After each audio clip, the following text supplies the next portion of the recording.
Déjà tout petit, je jouais et mon personnage de Marvel, ça a été Wolverine, je sais pas pourquoi. J'ai toujours aimé ce personnage qui est complètement décalé, qui fait partie d'un groupe sans vraiment en faire partie, qui est le véritable électron libre de, de l'équipe, qui quand il a envie de taper du poing sur la table, tape du poing sur la table ou se barre. Ouais. Et non mais j'ai toujours trouvé ce personnage en décalage pas mal. Cyclops, I know how you feel about it, Wolverine, but...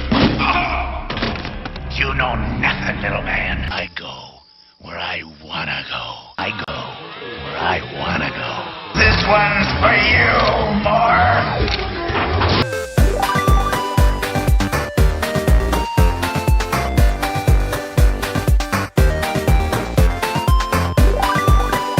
Le salon des Geek Days 2025 avec Jean-Luc Bougès, bonjour, alias Wolverine.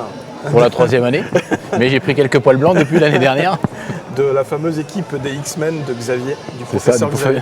Mais il n'est pas là aujourd'hui, il a eu un empêchement. Alors comment ça se passe pour ce premier jour? Alors le premier jour c'est toujours un petit jour test pour voir si effectivement tous les exposants sont arrivés, que les stands sont prêts. Donc là on accueille aujourd'hui les centres de loisirs. Oui. Donc ce soir on aura accueilli à peu près 160 enfants des centres de loisirs du territoire qui sont venus visiter le salon. Un projet qui prend de l'ampleur au fur et à mesure des années. Comment Alors ça se passe? On a commencé sur Casseneuil la première année. On a fait à peu près 600 entrées pour la première, qui était pas mal déjà. L'année dernière, donc c'était à Pujol, dans un espace quand même assez réduit. On a quand même fait rentrer 1083 personnes l'année dernière. Et je pense que cette année, on va être victime de notre succès, puisque là, on se trouve en centre-ville de Villeneuve-sur-Lot. Ouais. Au vu de la publicité qui a été faite par la CHGV et par la commune, je pense qu'on aura quand même quelques visiteurs qui vont venir, plus le bouche à oreille aujourd'hui des enfants qui vont demander, je pense, à leurs parents de revenir faire un tour. On aura du monde. Donc demain samedi, ça devrait être une grosse journée. Oui. Parce que la journée des familles, c'est ça. Dès demain matin, ça va commencer. C'est ça, je pense que l'année dernière déjà on avait de la queue, des gens en attente déjà dès 8h30, des gens qui étaient arrivés, presque qui avaient campé là pour pouvoir rentrer sur le salon. Donc là oui, je pense qu'on va avoir pas mal de monde. On va aussi avoir d'autres exposants qui sont prévus là pour le samedi aussi, avec du mandalorien, de la déambulation, avec des gens en costume, plus après tous ceux qui vont venir costumer pour les cosplays. Je pense que ça va être très très bien, puis l'espace s'y prête puisqu'on a quand même un espace cette année qui est un peu plus de 800 mètres carrés. J'ai l'impression aussi que le cosplay de manière générale est en train de monter en puissance. C'est une mode, une tendance qui marche beaucoup chez les jeunes et on le voit dans les différentes conventions, il y a de plus en plus de participants. D'ailleurs j'ai vu hier soir le Bordeaux Geek Fest qui doit avoir lieu en fin mai 2025. Ils ont lancé les inscriptions dès hier soir, notamment pour le défilé cosplay. Et au bout de 30 minutes, c'était déjà complet en fait. Les inscriptions étaient déjà clôturées. Ouais, là, j'ai regardé le tableau, je pense qu'on a, comme l'année dernière, on a une vingtaine de participants, je pense.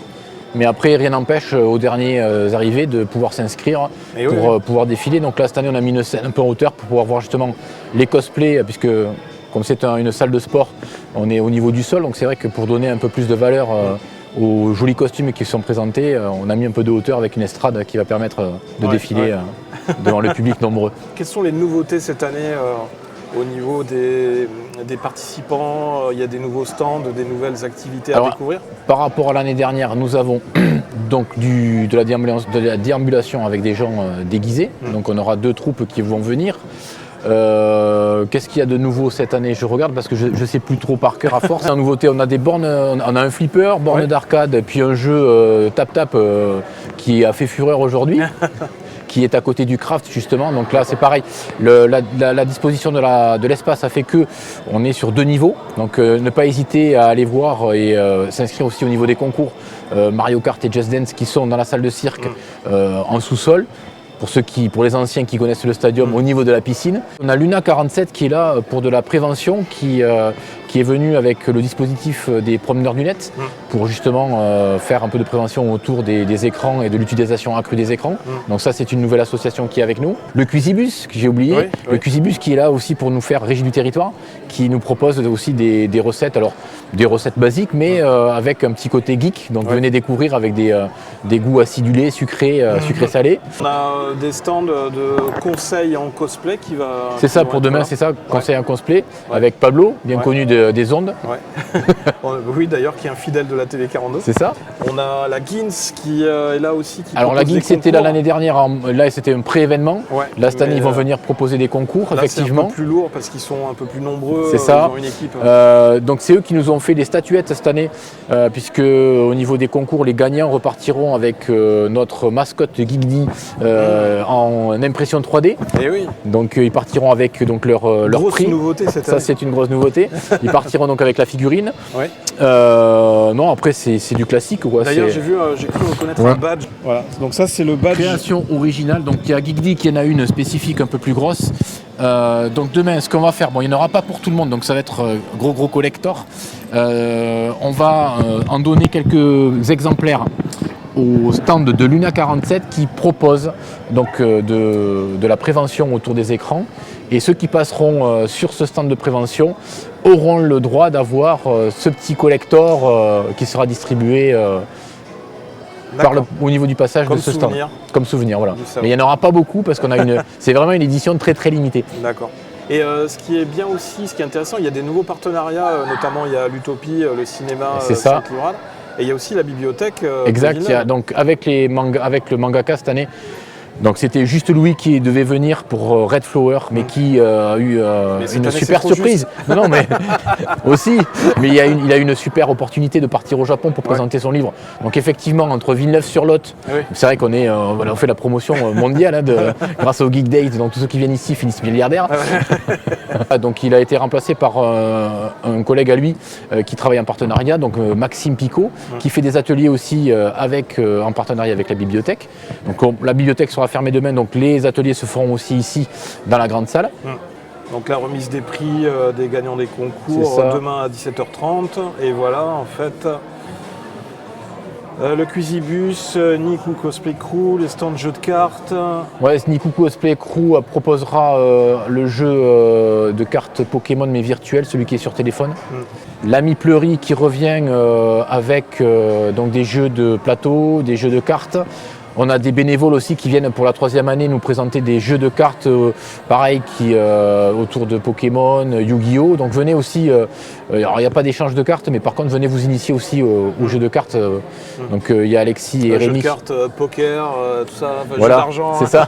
Et après il faudra passer à la tireuse à bière un peu plus loin avec les Cuisibus. À partir de 18h, nuage de fumée. Mais il faudra sortir avec les jetons. Voilà, qu'est-ce qu'il y a encore l'association Dark Rate, on en a parlé, c'est pour la déambulation. Ouais. Et puis on a Nostalgeek, on ne les présente plus, qui sont là sur tous nos salons, qui arrivent toujours avec des nouveautés. Donc cette année, il est arrivé avec une exposition de consoles, de vieilles consoles rétro. D'accord.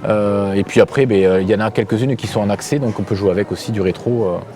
Il va falloir que je le fasse venir parce qu'il était très sympa pour faire un petit bilan depuis l'an dernier. C'est ça, et puis c'est aussi un très bon réparateur de consoles. Donc si jamais il y a des consoles qui traînent dans les greniers parce qu'elles ne fonctionnent plus, je pense qu'il est en capacité, mis à part si elles ont été écrasées, mais je pense qu'il est en capacité de réparer aussi. Donc ça peut être sympa. Dis-nous en plus sur ce masque de Wolverine. Donc ce masque de Wolverine est une impression 3D. Ouais. Donc on le voit, donc comme disait le précédent invité, monsieur Kevin, il est un peu trop neuf. Tu veux dire Kevin? Donc j'ai un casque qui est un peu trop neuf, donc bon c'est de la 3D. À l'intérieur, bon, j'ai dû mettre de la mousse parce que j'ai pas une grosse tête. Mais voilà. Ah oui. Mais voilà. T'inquiète pas, j'en ai mis aussi moi dans le casque du Mandalorien. Donc ça me permet d'avoir la jugulaire qui tombe au niveau du menton et d'avoir les yeux en face des trous. D'accord. Voilà. Ouais, il te va aussi. Ouais. Pas mal. J'ai plus de gueule avec le masque. Alors, j'ai découvert ça, moi, je crois que c'est sur TikTok. J'ai des vidéos qui sont arrivées comme ça de manière virale sur mon fil d'actualité. c'est un mec, c'est le sosie parfait de Hugh Jackman qui fait Wolverine. D'accord. Mais c'est le mec, il habite, je crois qu'il est au Brésil ou en Argentine. Et alors il a le froncement de sourcils, tout, le visage, tout, exactement. Et en fait il en joue dans la vie de tous les jours. Il se balade dans sa voiture, il conduit la voiture dans les embouteillages, il a le cigare. Le cigare, Logan quoi. Ouais, exactement. Et c'est hallucinant. Si je retrouve des vidéos, Ouais, je ça te serait les montrerai. c'est intéressant, ouais. Alors pourquoi toi, c'est quoi? C'est ton personnage fétiche? Alors, moi je suis fan de Star Wars, Ouais. mais D'où d'où Wolverine. Non, mais déjà tout petit, je jouais et mon personnage de Marvel, ça a été Wolverine. Je sais pas pourquoi.